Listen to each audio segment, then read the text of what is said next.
నమస్కారం అమరావతి న్యూస్ కి స్వాగతం. ఈనాటి వార్తా విశేషాలు. దేశ తీర ప్రాంత ప్రయోజనాలు కాపాడటంలో నివేది కీలక పాత్ర అని భారత రాష్ట్రపతి ద్రౌపది ముర్ము తెలిపారు. సముద్ర వాణిజ్యంలో సైతం నేవీ సుస్థిరత తీసుకువచ్చిందని పేర్కొన్నారు. విశాఖపట్నం తీరం వేదికగా జరుగుతున్న ఇంటర్నేషనల్ ఫ్లీట్ రివ్యూ బుధవారం ప్రారంభమైంది. బుధవారం ఈ కార్యక్రమంలో రాష్ట్రపతి ద్రౌపది ముర్ము ముఖ్య అతిథిగా పాల్గొన్నారు. ఈ కార్యక్రమంలో రాష్ట్రపతి ముర్ముతో పాటు AP governor justice Abdul Nazeer, CM Chandrababu, deputy CM Pawan Kalyan పాల్గొని ఐఎన్ఎస్ సుమేధపై ప్రయాణించారు. నేవీ సిబ్బంది నుంచి రాష్ట్రపతి గౌరవ వందనం స్వీకరించారు.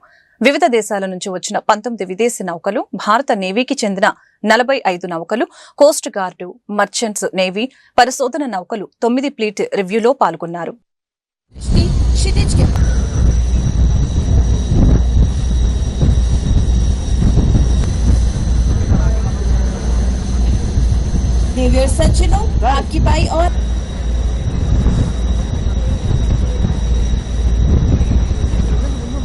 by Commander Ankit Dhruv. INS Arnala, hull mounted or variable depth sonar, हल्के वजन के torpedo, ASW rocket, Naval Ship Magar, commanded by Commander Madhusudana Rao. Equipment शामिल है.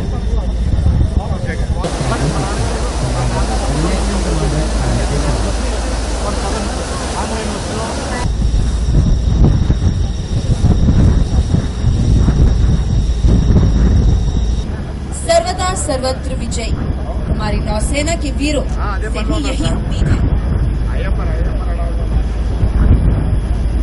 Is commanded by Captain Guru Pradeep Bala, and today is the flagship of Flag Officer Commanding in Chief, Eastern Naval Command. It was exactly 50 years ago in 1976.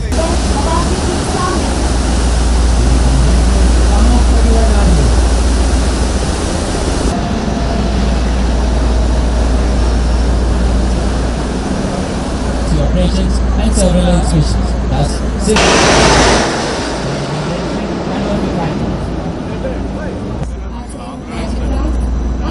AP రాష్ట్ర శాసనసభలో నేడు ఆంధ్రప్రదేశ్ రాష్ట్ర పంచాయతీరాజ్ సవరణ bill 2026కు ఏకగ్రీవ ఆమోదం లభించింది. ఉప ముఖ్యమంత్రి, పంచాయతీరాజ్, గ్రామీణాభివృద్ధి, గ్రామీణ నీటి సరఫరా శాఖ మంత్రి పవన్ కళ్యాణ్ తరపున పర్యాటక శాఖ మంత్రి కందుల దుర్గేష్ ఈ బిల్లును సభలో ప్రవేశపెట్టారు. డిప్యూటీ స్పీకర్ రఘురామకృష్ణంరాజు అధ్యక్షతన జరిగిన ఈ సమావేశంలో సభ్యులందరూ బిల్లును స్వాగతించారు. శాసనసభలో ఆంధ్రప్రదేశ్ రాష్ట్ర పంచాయతీరాజ్ సవరణ బిల్లు 2026కు ఏకగ్రీవ ఆమోదం లభించింది.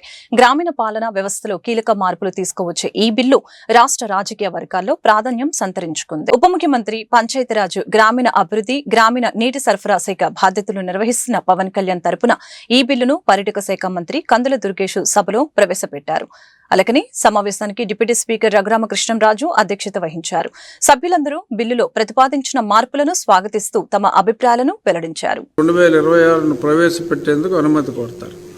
అధ్యక్ష, on behalf of Deputy Chief Minister and Panchayati Raj Minister Sri Pavan Kalyan garu, I move for leave to introduce the Andhra Pradesh Panchayati Raj Amendment Bill 2026. అవునన్నారు అందరూ అవునన్నారు. ప్రతిపాదన ఆమోదించబడినది. బిల్లు సభలో ప్రవేశపెట్టబడింది. ఆంధ్రప్రదేశ్ పంచాయతీరాజ్ సవరణ బిల్లు 2026ను పరిగణలోనికి తీసుకునేందుకు మంత్రి గారు అనుమతి కోరుతారు. అధ్యక్ష, ప్రధానంగా ఈ సవరణకి మూల కారణం మనకి ఇప్పటి వరకు పంచాయతీరాజ్ ఇన్స్టిట్యూషన్స్లో ఓటు హక్కు కల్పించడానికి 18 సంవత్సరాలు నిండినటువంటి ప్రతి ఒక్కరికి కూడా అవకాశం ఉంది. అయితే దానికి కట్ ఆఫ్ డేట్ వచ్చి మనకి ప్రతి సంవత్సరం కూడా జనవరి 1వ తారీఖుని కట్ ఆఫ్ డేట్గా పెట్టడం జరిగింది. అయితే ఈ మధ్యకాలంలో సెంట్రల్ యాక్ట్లో మనకి అసెంబ్లీ మరియు పార్లమెంట్కి సంబంధించినటువంటి ఈ నిర్ధారణ 18 సంవత్సరాలు నిండినటువంటి వారికి ఓటు హక్కు కల్పించేటువంటి అవకాశం ఏప్రిల్ 1 కూడా మొదలుపెట్టారు. జనవరి 1తో పాటు ఏప్రిల్ 1, జూలై 1, అదేవిధంగా మనకి అక్టోబర్ 1, వాటి మూడింటినీ కూడా చేర్చి మొత్తంగా 4 పర్యాయాలు ఓటు హక్కు కల్పించడానికి వారి 18 సంవత్సరాల వయసు నిర్ధారణకి అవి పెట్టడం జరిగింది. దీనివల్ల వచ్చేటువంటి ఉపయోగం ఏంటంటే, సాధారణంగా జనవరి 1 వరకు మాత్రం పరిమితం చేస్తే జనవరి 2వ తారీఖుని 3వ తారీఖుని 18 సంవత్సరాలు నిండిన వారికి మళ్లీ సంవత్సరం పాటు వెయిట్ చేస్తే గాని వారికి ఓటు హక్కు అవకాశం దొరకదు. ఈ 4 పర్యాయాలు పెట్టడం వల్ల మధ్యలో 18 సంవత్సరాలు అటైన్ అయినటువంటి వారు ఎవరైతే ఉంటారో, 18 సంవత్సరాలు నిండినటువంటి యువతి యువకులు ఎవరైతే ఉంటారో వారికి ప్రతి 3 నెలలకు ఒకసారి వారు ఓటు నిర్ధారించుకోవడానికి, అందులో ఓటర్ లిస్టులో పేరు నమోదు చేసుకోవడానికి అవకాశం దొరుకుతుందనేటువంటి సదుద్దేశంతో ఈ కార్యక్రమాన్ని ఏర్పాటు చేశారు.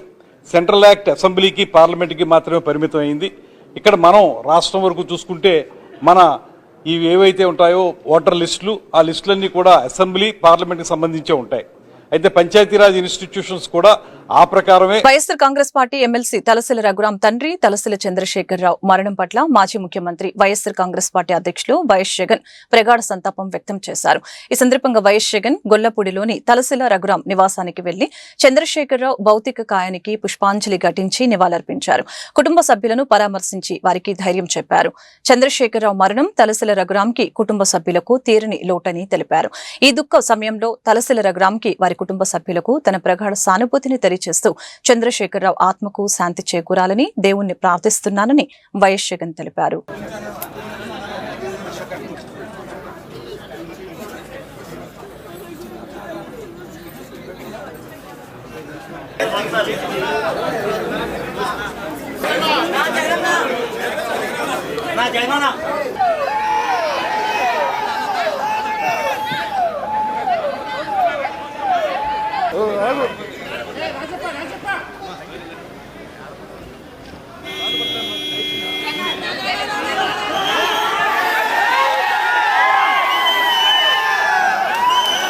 టీటీడీ కల్తీ నెయ్యి వ్యవహారంపై అసెంబ్లీలో తాము చర్చకు సిద్దమని ఏపీ హోంమంత్రి వంగలపూడి అనిత స్పష్టం చేశారు. ప్రజాహితం గురించి ఎలాంటి చర్చకైనా తాము సిద్దమని సవాల్ విసిరారు. ఆధారాలతో రావాలని వైసీపీ సభ్యులకు ఛాలెంజ్ విసిరారు. టీటీడీ కల్తీ నెయ్యి విషయంపై చర్చకు సిద్దమని నిన్న సభలోనే మంత్రి అచ్చెన్నాయుడు ప్రకటించారని ఏపీ హోంమంత్రి అనిత అన్నారు. అసెంబ్లీ మీడియా పాయింట్ లో అనిత మాట్లాడారు. టీటీడీ కల్తీ నెయ్యి వ్యవహారంపై సిట్ తమ ప్రభుత్వానికి ఇచ్చిన రిపోర్టులో అసలు అది నెయ్యి కాదని రసాయనాల మిశ్రమని చెప్పిందని తెలిపారు. అధికారుల విచారణలో పింక్ డైమండ్ అనేది లేదని తేలిందని అన్నారు. హెరిటేజ్ సంస్థ 34 సంవత్సరాలుగా ఉందని, ఆ సంస్థ నుంచి దేవాలయాలకు నెయ్యి పంపిణీ చేయకూడదనే నిబంధనను తమ ప్రభుత్వం పెట్టిందని స్పష్టం చేశారు. వైసీపీ సభ్యులు సంబంధం లేని విషయాలని సభకు తీసుకువచ్చి రాద్ధాంతం చేస్తే కుదరదని, ఆధారాలు ఉంటే రండి చర్చకు సిద్ధమని హోంమంత్రి అనిత సవాలు విసిరారు. ఈ రోజుల సభా సమయాన్ని పూర్తిగా వాళ్ళందరూ కూడా వేస్ట్ చేయడం ఒకటైతే, ఈరోజు తిరిగి ప్రభుత్వం మీద బురద చల్లటానికి వాళ్ళు పడిన తపన చాలా క్లియర్గా కనిపించింది. ఈరోజు మార్నింగ్ మనం అందరం కూడా గమనించుకుంటే ప్రశ్నోత్తరాల సమయాన్ని కూడా జరగనివ్వకుండా ఏదో రాద్ధాంతం జరిగిపోయింది అని సంబంధం లేని వ్యక్తులను తీసుకొచ్చి బురద చల్లటానికి ప్రయత్నం చేస్తే, వాయిదా వేసిన కౌన్సిల్ మళ్ళా తిరిగి సమావేశం అయిన తర్వాత కూడా నోటికొచ్చినట్టు అబద్ధాలు మాట్లాడడానికి, ఏదో ప్లెకార్డులు చూపించడానికి ఉపయోగించుకున్న తీరు కూడా మీరందరూ కూడా చూశారు. ఆ సమయంలో కూడా కౌన్సిల్ చైర్మన్ గారిని మేము టైం అడిగి మేము చర్చకు సిద్ధంగా ఉన్నాము. నిన్న జరిగిన సభలో కూడా, కౌన్సిల్లో కూడా గౌరవ మంత్రి గారు అచ్చెన్నాయుడు గారు చాలా క్లియర్గా కల్తీ వ్యవహారం మీద మేము చర్చకు సిద్ధంగా ఉన్నాము, మీరు చర్చకి సిద్ధంగా ఉన్నారా, మీరు ఏదైతే ఆరోపణలు చేస్తున్నారో ఆరోపణలకి సంబంధించి సాక్ష్యాలు తీసుకురండి, సాక్ష్యాలు తీసుకొచ్చి మాట్లాడండి, సాక్ష్యాలు లేకుండా ఎక్కడో సాక్షి పేపర్లో ఉన్న తతంగాల్ని తీసుకొచ్చి ఈ సభని ఆటంకపరచడం కానీ, సభా సమయాన్ని వృధా చేయటం కానీ మంచిది కాదు అని చాలా క్లియర్గా చెప్పున్నారు. అయినా ఎగైన్ ఈరోజు మేము చర్చకు సిద్ధమని చెప్పి నిన్న మా మంత్రి గారు చెప్పిన తర్వాత కూడా ఎగైన్ ఈరోజు మళ్ళీ వాళ్ళు అదే చర్చ కావాలి అనేటప్పుడు కూడా మేము కూడా చెప్పున్నాం. నేను డైరెక్ట్గా ప్రభుత్వం ఏ చర్చకైనా సిద్ధంగా ఉంది, ప్రజాహితం గురించి ఏ చర్చ గురించి అయినా మేము సిద్ధంగా ఉన్నాము, కల్తీ లడ్డు గురించి చర్చించడానికి కూడా మేము సిద్ధంగా ఉన్నాము, చెప్పండి మీరు చర్చకి సిద్ధమేనా అని మాట్లాడితే, తిరిగి ఎల్ఓపి గారు తన నోటుకొచ్చినట్టు ఆయన మాట్లాడి సభ వాయిదా వేసుకుని వెళ్ళిపోవటం జరిగింది.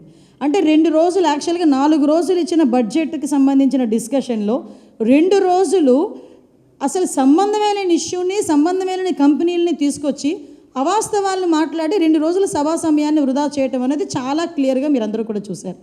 యాక్చువల్గా వీళ్ళు, నేను చాలా క్లియర్గా ఈరోజు ఛార్జ్షీట్లో కూడా సిబిఐ ఛార్జ్షీట్ కానీ, సిట్ వాళ్ళు గవర్నమెంట్కి ఇచ్చిన రిపోర్ట్లో కానీ చాలా క్లియర్గా కల్తీ లడ్డు, ఆ లడ్డు విషయంలో అడల్ట్రేషన్ జరిగింది, గీల అడల్ట్రేషన్ జరిగింది, కొన్ని సందర్భాల్లో అయితే అసలు గియే కాదు, అది ఒక రసాయనాల ముద్ద అని చాలా క్లియర్గా అందులో పేర్కొన్నారు. అట్ ద సేమ్ టైం అందులోని కూడా చాలా క్లియర్గా ఇందులో 240 కోట్ల రూపాయలు స్కామ్ జరిగింది. అది ఎవరెవరు జేబుల్లోకి వెళ్ళినాయో కూడా అన్నీ కూడా క్లియర్గా మేము బయటకు తేటతెల్లం చేస్తాము అని కూడా చాలా క్లియర్గా చెప్పారు. వైవి సుబ్బారెడ్డి సాక్షాత్తు జగన్మోహన్ రెడ్డి బాబాయ్ ఇందులో అడల్ట్రేషన్ జరిగింది అని చెప్పి ఆ రోజు 2023 సంక్రాంతి లక్కీ డ్రా కేసులో మాజీ మంత్రి వైసీపీ సీనియర్ నేత అంబటి రాంబాబుకు గుంటూరు కోర్టు బెయిల్ మంజూరు చేసింది. అంబటిని కస్టడీకి కోరుతూ పోలీసులు దాఖలు చేసిన పిటిషన్ను కోర్టు డిస్మిస్ చేసింది. ఈ క్రమంలో జనవరి 31 నుంచి రాజమండ్రి సెంట్రల్ జైల్లో ఉన్న అంబటి ఇప్పుడు బయటకు రావడం ఖాయమైంది. ఇటీవల మరొక 2 కేసుల్లో అంబటికి బెయిల్ మంజూరైన తర్వాత ఆయనపై సంక్రాంతి లక్కీ డ్రా కేసులో పీటీ వారెంట్ జారీ చేసిన సంగతి తెలిసిందే. తాజాగా ఈ కేసులో కూడా గుంటూరు కోర్టు బెయిల్ మంజూరు చేసింది. దాంతో అంబటి జైలు నుంచి విడుదల కానున్నారు. ఈ నేపథ్యంలో వైసీపీ శ్రేణుల్లో జోష్ నెలకొంది. అంబటిపై సంక్రాంతి లక్కీ డ్రా కేసును ఒక జనసేన నాయకుడు పెట్టిన సంగతి తెలిసిందే. మరింత పట్టుదలగా, మరింత కసిగా ఎన్ని కేసులు పెట్టినా,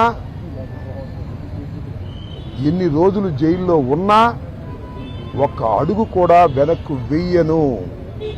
జగన్మోహన్ రెడ్డి గారి నాయకత్వంలో ఈ కూటమి ప్రభుత్వాన్ని ప్రజాస్వామ్యబద్ధంగా కూల్చేంత వరకు ఈ పోరాటం ఆగదు. ఎన్నిసార్లు జైల్లో పెట్టినా వెనక్కు వెళ్లే ప్రశ్న లేదు. అన్యాయంగా అక్రమంగా జైల్లో పెట్టారు. నా ఇల్లు దహనం చేయడానికి ప్రయత్నం చేశారు, నా కార్లు పగలగొట్టారు, నా ఆఫీస్ పగలగొట్టారు, నా పెళ్ళాం బిడ్డల్ని తరిమి కొట్టారు, నన్ను చంపడానికి ప్రయత్నం చేశారు, తీసుకొచ్చి జైల్లో పెట్టారు. ఏమైంది? ఏమైద్దని అడుగుతా ఉన్నా. చంద్రబాబు నాయుడు అడుగుతా ఉన్నా, లోకేష్ని అడుగుతా ఉన్నా. ఏమైద్ది? ఏమీ కాదు. మళ్ళా కాలం గిరున తిరిగి వస్తుంది. అన్నిటికీ సమాధానం ఇవాళ చాలామంది మిత్రులు మాట్లాడారు. బయట జరిగిన సంఘటనలు నాకు తెలియదు, చాలా తక్కువ మాత్రమే, పేపర్లో ఉన్నవి మాత్రమే నేను తెలుసుకున్నాను. జైలు జీవితాన్ని నేను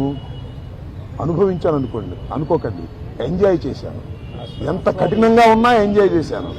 ఎందుకంటే ఒక రాజకీయ స్ఫూర్తితో రాజకీయాల్లోకి వచ్చినటువంటి వ్యక్తిని నేను, పట్టుదలగా ముందుకు సాగే వ్యక్తిని జైల్లో పెడితే భయపడిపోయే వ్యక్తిని అంతకంటే కాదు, మరింత ధైర్యంగా పోరాట పటిమతో ముందుకు వెళ్ళేటటువంటి వ్యక్తిని కూడా మనవి చేస్తున్నా. ఎప్పుడు ఎక్కడా తప్పు చేయలేదు. పొరపాటు మాట్లాడితే వెంటనే పశ్చాత్తాపానికి మించిన ప్రాయచిత్తం లేదంటారే, మరి ఏమిటి? ఎంతమంది పశ్చాత్తాపడ్డారు?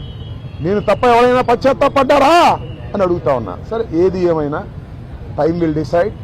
ఒకటి మాత్రం నేను చెప్పదలుచుకున్నాను, నాకు ఈ సందర్భంగా సపోర్ట్ చేసినటువంటి వారందరికీ కూడా పేరు పేరున నా హృదయపూర్వక నమస్కారాలు, ధన్యవాదాలు. నా పార్టీ కానివారు కూడా నన్ను సపోర్ట్ చేశారు.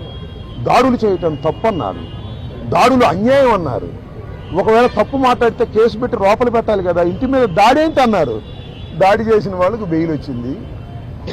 దాడి చేయించుకున్న నాకు 18 రోజుల తర్వాత బెయిల్ వచ్చింది. ఏం చేయగలిగారు? బలహీన వర్గాల అభ్యున్నతికి కూటమి ప్రభుత్వం కట్టుబడి ఉందని రాష్ట్ర వడ్డెర కార్పొరేషన్ చైర్మన్ మల్లె ఈశ్వరరావు స్పష్టం చేశారు. ఇక వార్షిక బడ్జెట్ విషయానికి వస్తే దేశ చరిత్రలో ఎప్పుడూ చూడని సంక్షేమ బడ్జెట్ ఇదేనని చెప్పారు.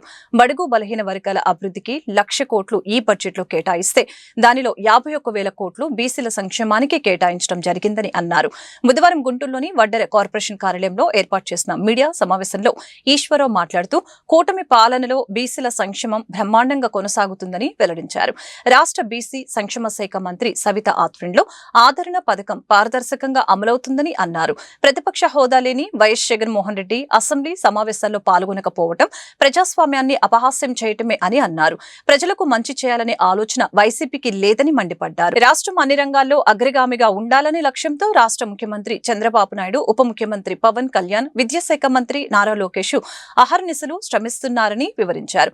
ఈ కార్యక్రమంలో బీసీ నేతలు వేముల సూర్యనారాయణ, చెంబేటి మణికుమార్, చెంబేటి బాబు పాల్గొన్నారు. చంద్రబాబు నాయుడు గారు, అలాగే మా యువనేత నారా లోకేష్ గారు, ఉప ముఖ్యమంత్రి వర్యులు పవన్ కళ్యాణ్ గారు, కూటమి ప్రభుత్వం బడుగు బలహీన వర్గాల సంక్షేమం, అభివృద్ధి, వారిని ఇంకా చైతన్యవంతులు చేసే విధంగా 51,000 కోట్ల రూపాయల బడ్జెట్ని బీసీ వర్గాలకు కేటాయించినటువంటి ఘనత కూటమి ప్రభుత్వాన్ని. విద్య, ఉద్యోగ, వ్యాపార, రాజకీయ రంగాల్లో బీసీలు అగ్రస్థానంలో ఉండాలన్నదే మా ముఖ్యమంత్రి వర్యులు నారా చంద్రబాబు నాయుడు గారి యొక్క ప్రధాన లక్ష్యం.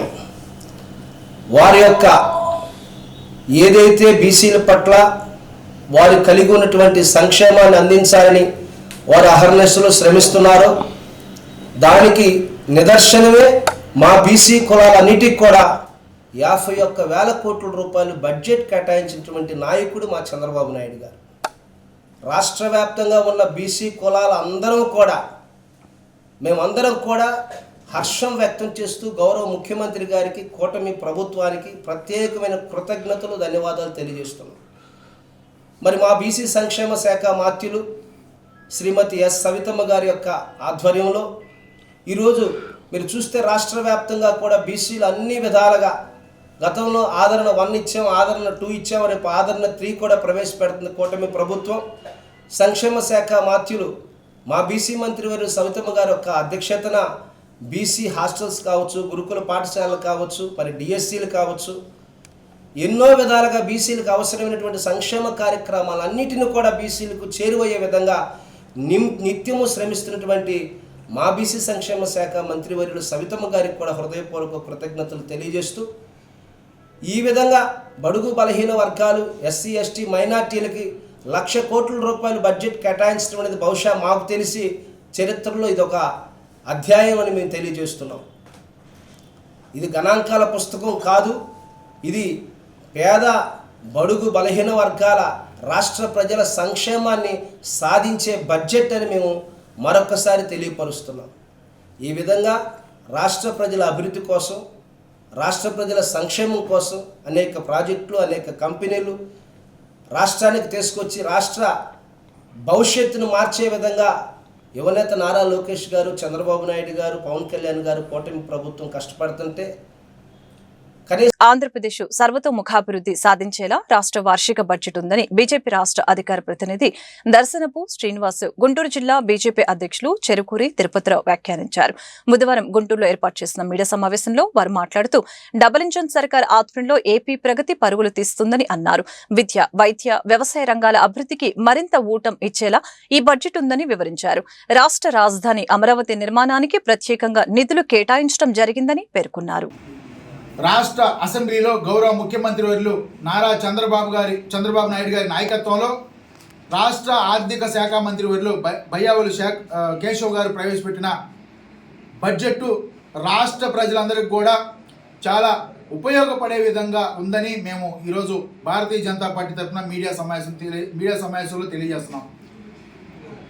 కేంద్రంలో కానీ రాష్ట్రంలో కానీ డబుల్ ఇంజన్ సర్కార్ చేస్తున్న అనేకమైన అభివృద్ధి కార్యక్రమాల గురించి, రాష్ట్ర ప్రజలకు కేంద్ర ప్రభుత్వం కానీ ఎన్డీఏ కూటమి కానీ చేస్తున్న మంచి పథకాల గురించి మా రాష్ట్ర అధ్యక్షులు, భారతీయ జనతా పార్టీ ఆంధ్రప్రదేశ్ అధ్యక్షులు పివిఎన్ మాధవ్ గారు రాష్ట్రంలో భారతీయ జనతా పార్టీ నాయకత్వంలో ఎన్డీఏ కూటమి ఏమేం పనులు చేస్తుందో ప్రజలందరికీ వివరించమని మీడియా సమావేశాలు పెట్టి రాష్ట్ర బడ్జెట్ గురించి ప్రతి ఒక్కరికి తెలియజేయమని ఇచ్చిన ఆదేశాల మేరకు ఈరోజు గుంటూరు జిల్లాలో మేము తెలియజేస్తున్నాం.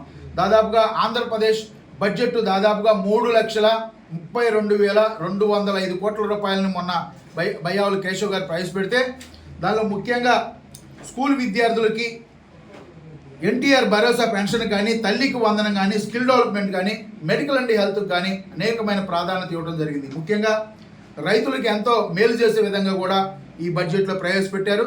అదేవిధంగా అమరావతి రాజధాని నిర్మాణం కోసం వేలాది కోట్ల రూపాయలని కేటాయించడం జరిగింది. మరి ముఖ్యంగా రాయలసీమ జిల్లాలో అనంతపురం, అన్నమయ్య, చిత్తూరు, కర్నూలు, నంద్యాల, సత్యసాయి, తిరుపతి, కడప ఈ జిల్లాలకి ఆర్థికంగా చాలా ఉపయోగపడే విధంగా గౌరవ చంద్రబాబు నాయుడు గారి నాయకత్వంలో బడ్జెట్ను కేటాయించారు. ప్రాంతాల వారీగా అన్ని ప్రాంతాల్లో అభివృద్ధి చెందాలి. ఆంధ్రప్రదేశ్ గత 5 సంవత్సరాలుగా జగన్మోహన్ రెడ్డి నాయకత్వంలో రాష్ట్ర ముఖ్యమంత్రిగా ఉన్నప్పుడు ఆంధ్రప్రదేశ్ పూర్తిగా ఎంతో దారుణమైన పరిస్థితిలో ఉంది. రోడ్లు కానీ, డ్రైనేజీలు కానీ, కనీసం జగన్మోహన్ రెడ్డి గారు ముఖ్యమంత్రిగా ఉన్న సమయంలో పశువులకు కూడా ఎండాకాలం మంచినీళ్ళు లేని దరిద్రమైన పరిస్థితిలో జగన్మోహన్ రెడ్డి గారి ప్రభుత్వం కొనసాగింది. ఈరోజు రాష్ట్రంలో డబుల్ ఇంజన్ సర్కార్ కేంద్ర సహకారంతో ఆంధ్రప్రదేశ్ పరుగులెడుతుంటే వచ్చి 2 సంవత్సరాలు కాలేదు. రోడ్లు, డ్రైనేజీలు, విద్యా వ్యవస్థ, అన్ని వర్గాల ప్రజలు హ్యాపీగా ఉన్నారు. ఏ వర్గ ప్రజలు కూడా రోడ్ల మీదకి వచ్చి సంపద సృష్టి, అభివృద్ధి, సంక్షేమం కోసం దాదాపు 3032.205 కోట్ల రూపాయలు ఈ యొక్క బడ్జెట్ వ్యయం.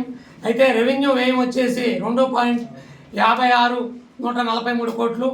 అలాగే ఆర్థిక లోటు వచ్చేసి 22,000 కోట్ల రూపాయలు. అలాగే ఈ బడ్జెట్ అభివృద్ధి, ఆర్థిక క్రమశిక్షణ రెండింటినీ సమతుల్యం చేస్తూ ఈ యొక్క బడ్జెట్ను రూపొందించడం జరిగింది. అయితే ఈ యొక్క బడ్జెట్ రైతుల కోసం ముఖ్యంగా 53,000 కోట్ల రూపాయలని దాదాపు ప్రవేశపెట్టడం జరిగింది. అలాగే అన్నదాత సుఖీభవ, పిఎం కిసాన్ కోసం 6,600 కోట్ల రూపాయలు.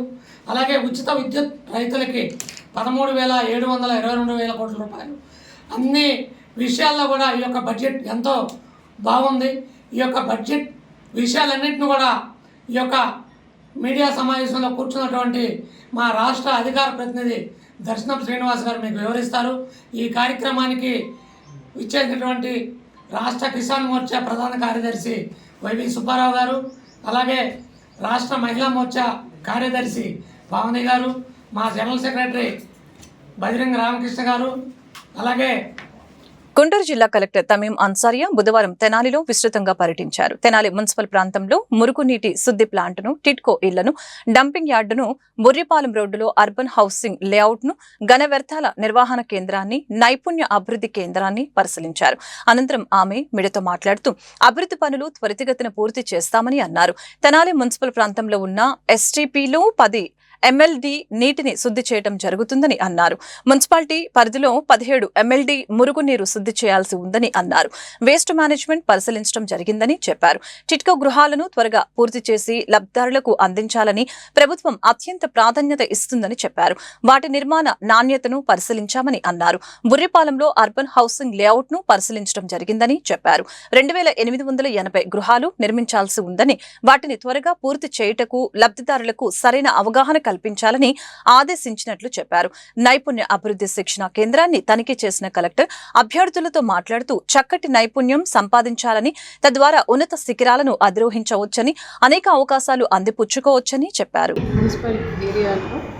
ఇక్కడ ఉన్న ఏదైతే 10 MLD ఎస్టీపీ ప్లాంట్ ఉందో దాన్ని విజిట్ చేయడం జరిగింది. అంటే ఇక్కడ waste management, both solid waste management, liquid waste management ఎలా ఉంది, ఎలా చేస్తున్నాము దాని గురించి అడిగి తెలుసుకోవడం జరిగింది. అదేవిధంగా ఇక్కడ టిట్కో హౌస్ అండర్ కన్స్ట్రక్షన్స్ ఉంది. దాదాపు 1008 యూనిట్స్ ఇక్కడ కన్స్ట్రక్షన్స్ జరుగుతుంది.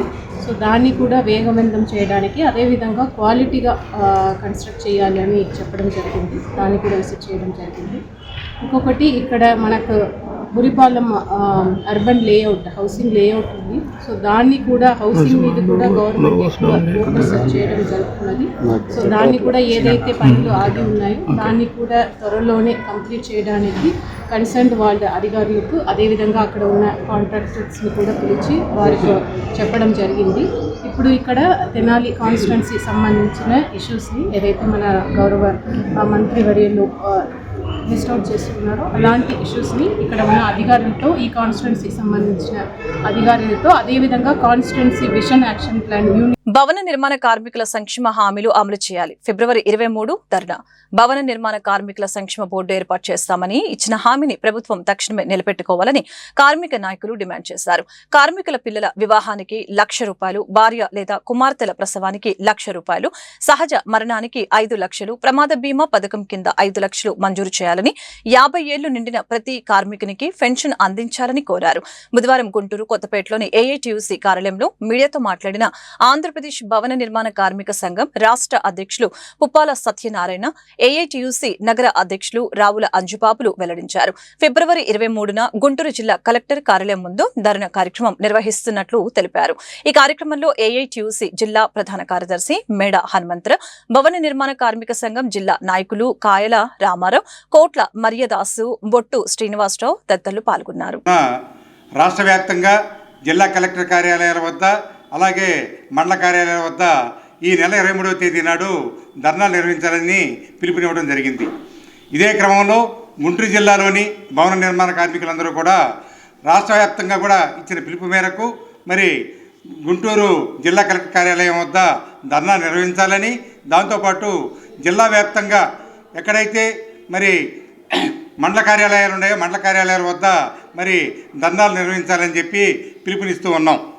మరి గత 5-6 సంవత్సరాల నుంచి కూడా సంక్షేమ బోర్డు నిర్వీర్యం అయిందని, ఆ నిర్వీర్యమైన సంక్షేమ బోర్డును పునఃప్రారంభించాలని మరి పోరాటాలు చేస్తూ ఉంటే, మరి గత ఎన్నికల సందర్భంగా మరి మేనిఫెస్టోలో పెట్టిన చంద్రబాబు నాయుడు సంక్షేమ బోర్డును పునఃప్రారంభిస్తామని చెప్పి నిర్ణయం తీసుకోవడం జరిగింది. అయితే మరి ఆ తీసుకున్న నిర్ణయంలో గతంలో ఏదైతే పెండింగ్లో ఉన్న క్లెయిమ్లు ఉన్నాయో ఆ 46 క్లెయిములకు నిధులు చెల్లించమని చెప్పి చెబుతూ ఉన్నారని, దాంతోపాటు మరి యాక్సిడెంటల్ బెనిఫిట్లు ఏవైతే ఉన్నాయో ఆ యాక్సిడెంటల్ బెనిఫిట్లు మాకు సంబంధం లేదని చెప్పి చెబుతూ ఉన్నారు. అయితే ఈ సంబంధం లేదని చెప్పడానికి, ఆ నిధులు హెచ్చించడానికి కూడా మరి రాష్ట్ర ప్రభుత్వ నిధులైతే ఏం అవసరం లేదు. ఈ సంక్షేమ బోర్డుకు సంక్షేమ నిధుల కోసం మరి సెస్ డబ్బులు వసూలు చేస్తూ ఉంటారు. ఈ సెస్ కాబట్టి గత ప్రభుత్వంలో ఎలా అయితే ఇచ్చున్నారో టీడీపీ ప్రభుత్వంలో అనేక పోరాటాల ద్వారా సాధించుకున్న సంక్షేమ బోర్డు 1996 యాక్ట్ ప్రకారం ఆంధ్రప్రదేశ్లో 2004 సంవత్సరంలో అమలు చేయటం జరిగింది. ఈ నేపథ్యంలో 2017 అప్పటి తెలుగుదేశం చంద్రబాబు నాయుడు పసుపు కుంకుమ పేరుతో ఈ సంక్షేమ బోర్డులో నిధుల్ని తీసుకోవటం జరిగింది. తర్వాత జమ చేస్తూ ఉన్నారు. తర్వాత అధికారంలోకి వచ్చిన జగన్మోహన్ రెడ్డి గారు కూడా సంక్షేమ బోర్డులో నిధులన్నీ దారి మళ్లించి వాళ్ళ అవసరం రీత్యా వాడుకొని దానికి నిధులు జమ చేయటం జరగలేదు. ఈ నేపథ్యంలో ఏఐటీయూసీగా గత 8 సంవత్సరాల నుంచి అనేక పోరాటాలు నిర్వహిస్తున్న నేపథ్యంలో నూతనంగా మళ్ళీ అధికారంలోకి వచ్చిన కూటమి ప్రభుత్వం సంక్షేమ బోర్డుని పునఃప్రారంభించడానికి ఆలోచిస్తున్నామనే వార్తని రావటం జరిగింది. దీనికి ఏఐటీయూసీగా హర్షం వ్యక్తం చేస్తున్నాము. అలాగే ఏదైతే భవన నిర్మాణ సంక్షేమ బోర్డు ద్వారా కార్మికులకు ఇస్తున్న స్కీమ్స్లో కూడా తగ్గించి ఇస్తాము అని చెప్పడం చాలా దారుణమని, ఈ సమస్యల మీద ఈ నెల 23వ తేదీన అన్ని జిల్లా కలెక్టర్ కార్యాలయాల వద్ద ఏఐటీయూసీ భవన నిర్మాణ కార్మిక సంఘం ఆధ్వర్యంలో సంక్షేమ బోర్డు సాధన కోసము ధర్నా కార్యక్రమానికి రాష్ట్ర సంఘం పిలుపునివ్వటం జరిగింది. ఈ కార్యక్రమంలో ఈ నెల 19వ తేదీ నుంచి బ్రాడీపేట ఎల్ఈఎం స్కూల్ గ్రౌండ్ లో మెస్సియా మినిస్ట్రీస్ ఆధ్వర్యంలో మెస్సియా పస్కా పండుగలు జరగనున్నాయని మెస్సియాయి ఈ కార్యక్రమానికి సంబంధించిన ఏర్పాట్లను నిర్వహణ కమిటీ ప్రతినిధులు పాస్టర్ మద్దు జాన్సన్ రాజు, ప్రేమ్ జ్యోతి బాబు తదితరులు పరిశీలించారు. 4 రోజుల పాటు వైభవంగా మెస్సియా పస్కా పండుగలు నిర్వహిస్తున్నట్లు చెప్పారు. ఈ కార్యక్రమానికి పలువురు ప్రజా ప్రతినిధులు, రాజకీయ నాయకులు, క్రైస్తవ మత పెద్దలు హాజరవుతారు తెలిపారు.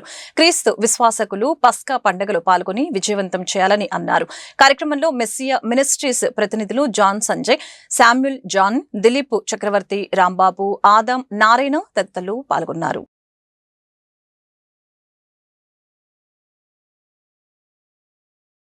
పస్కా పండుగల మహోత్సవాలు మరి గుంటూరులోని ఎల్ఈఎం స్కూల్ గ్రౌండ్స్ బ్రాడీపేటలో మరి ఘనంగా నిర్వహిస్తున్నాము. మరి ఈ కార్యక్రమానికి అనేక మంది పార్టీ నాయకులు, రాజకీయ నాయకులు, దళిత నాయకులు హాజరవుతూ ఉన్నారు. అలాగే మరి ఈ కార్యక్రమానికి ముఖ్య దైవజనులు మరి రాజుగారు, అలాగే గొప్ప గొప్ప దైవజనులు ఈ కార్యక్రమానికి మరి ఉపదేశం ఇవ్వబోతూ ఉన్నారు.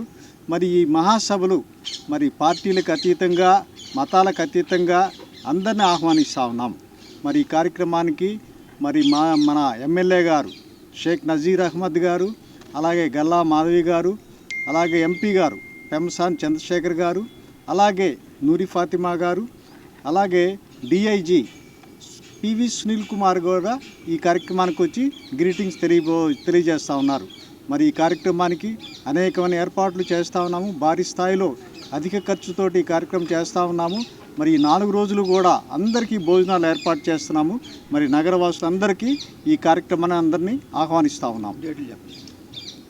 శుద్ధుడు ప్రభు అయిన యేసుక్రీస్తు వారి పేరిట ప్రతి ఒక్కరికి హృదయపూర్వక వందనాలు తెలియపరుస్తున్నాం. 25వ జాతీయ మెస్సియా పస్కా పండుగలు ఎల్ఈఎం హై స్కూల్లో ఫిబ్రవరి 19, 20, 21, 22 తారీఖుల్లో 4 రోజులు జరగబోతూ ఉన్నాయి. జరగబోతున్న ఈ మెస్సియా పస్కా పండుగలకు అందరికీ ప్రేమపూర్వకమైన ఆహ్వానం తెలియపరుస్తున్నాం. ఏ భేదం లేదు. సకల మానవులు రక్షణ కొరకు, ఆశీర్వాదం కొరకు, వారి కుటుంబాలు దీవెన కొరకు, వారి జీవితాల్లో వెలుగు కొరకు ఈ పస్కా పండుగలను మరి జరిపిస్తూ ఉండగా ప్రతి ఒక్కరు ఈ పస్కా పండుగల్లో పాలు పొంది దీవించబడాలి అని దేవుని పేరట మనవి చేస్తున్నాం. ఈ పస్కా పండుగలకు ముఖ్య అతిథులుగా హోసన్నా మినిస్ట్రీస్ ఒంగోలు సేవకులు రాజన్న గారు, డెహ్రాడూన్ నుండి శామ్యుల్ పి రాజన్ గారు, సినిమా హీరో రాజా హేబెల్ గారు, మెస్సియా మినిస్ట్రీస్ అనేక మంది సేవకులు ఈ సభలలో పాలు పొంది దైవ వర్తమానాన్ని అందించి ప్రజలను దీవించబోతుండగా అందరికీ ప్రేమపూర్వకమైన ఆహ్వానం పలుకుతున్నాం.